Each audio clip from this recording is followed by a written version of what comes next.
Okay, so let's do this angle bisector problem. Honors Kids U, this is like number 1 on your test review sheet. Um, and I have an angle here. I've made the angle bisector. You know it's the angle bisector because the parts of your angle, the top and the bottom, both have those little arches in them. The same number tells you they're the same. Angle bisectors, any point on this line that is the angle bisector, my little purple line right there, any point on that line is going to be just as far from the this top edge of your angle as it is to the bottom edge of this angle. So I've put this point C on my angle bisector, and I've put points A and B on the edges of my angle.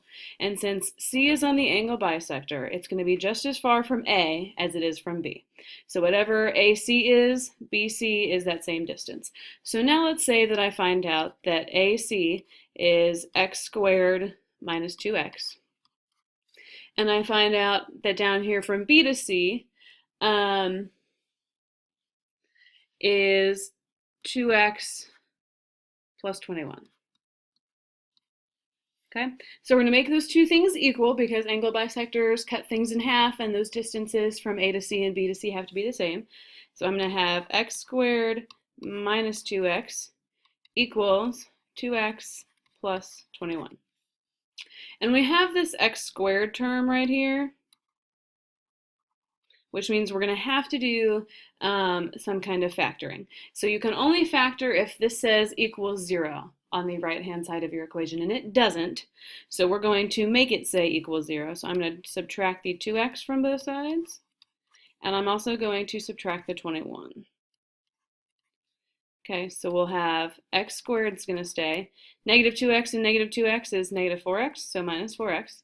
And then since there was nothing to subtract 21 from, there was no constant term, we're going to have minus 21 and then equals 0. And now we can factor. So when we factor, we have our two sets of parentheses. They still equal 0.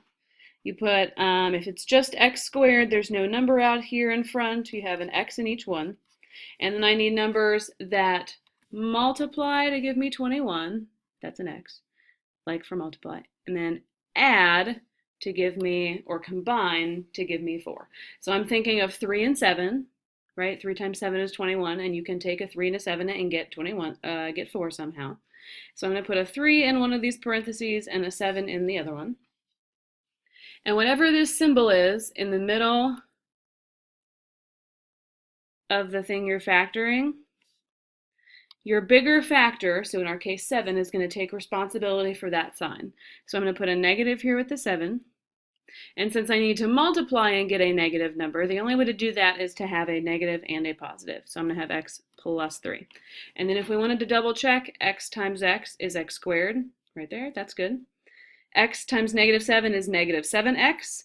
And 3 times x is positive 3x. When you combine negative 7 and positive 3, you get negative 4x, which is what we wanted.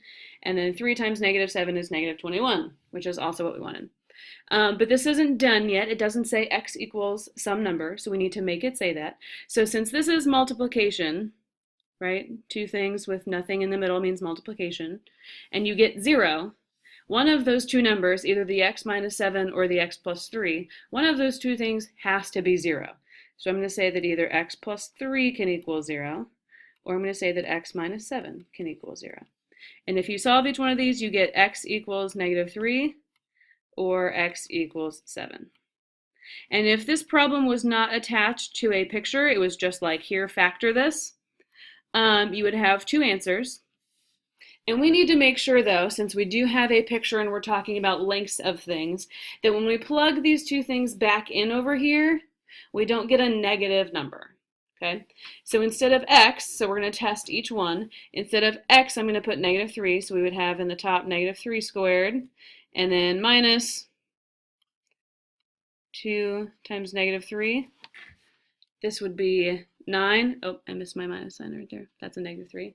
9 minus 2 times negative 3 is negative 6, so minus a negative 6 is the same as plus, so that's 15. So that's not negative. That's a good thing. And then if I plug it in down here, I'll have 2 times negative 3 plus 21. This is negative 6 plus 21, which is also 15. Okay, so both of these are 15, that's good, and neither of them is negative. That's also good. So the negative 3 is a good answer. Oh, I meant to change colors there. Oops. The negative 3 is good. Now I need to test the 7. Okay? So same thing. Instead of x squared, I'm going to have 7 squared. And then minus 2 times 7.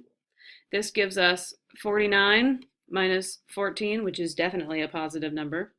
And then on this side, 2 times 7 plus 21, that's 14 plus 21, which is also definitely a positive number. So the 7 is good also. So you have two answers here. X can be negative 3 or X can be 7. And that is done. Now, keep in mind, when you're doing your angle bisector question, if you don't have an x squared right here, you're probably not going to factor. You're just going to solve your equation like normal.